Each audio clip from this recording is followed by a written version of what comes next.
ওই বাড়িটা জানিস তো কি করেছে, হেভি লাগছে দেখ। আরে বাবা অরূপ। হ্যাঁ কাকু বলো। আরে বাবু, হ্যাঁ, তোমার সাথে কাকা। একটু কথা ছিল, আসো আসো। হ্যাঁ। মা আসো। 2 minutes later. বলছি কি বাবু, তোমার বাবা মা মারা যাওয়ার পর তো তুমিই বাড়ির গার্জিয়ান, আর কাজ বাজও ভালো করো তুমি, আর তোমাকে দেখতে শুনতেও কত সুন্দর। তা তুমি বাবু বিয়েটা কেন করছো না?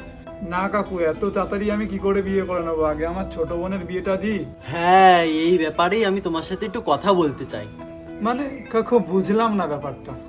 আরে আমার ছেলে সায়ন, তারও তো একটা বিয়ের বয়স হলো, আর তুমি যদি কিছু না মনে করো বাবু তাহলে। আরে না না কাকু, আপত্তির কি আছে, তোমার ছেলে সায়নকে দেখতেও খুব সুন্দর আর খুব ভালো ছেলে। তাহলে এক কাজ করি, আমরা দুজন মিলে কালকেরই সম্বন্ধটা ফাইনাল করে ফেলি। কিন্তু কাকু আমি তো তোমাকে প্রথমেই বললাম, যতদিন না আমার বোন পিয়ার বিয়ে দিতে পারছি না ততদিন তো আমি সায়নকে বিয়ে করতে পারবো না। আবে শুনে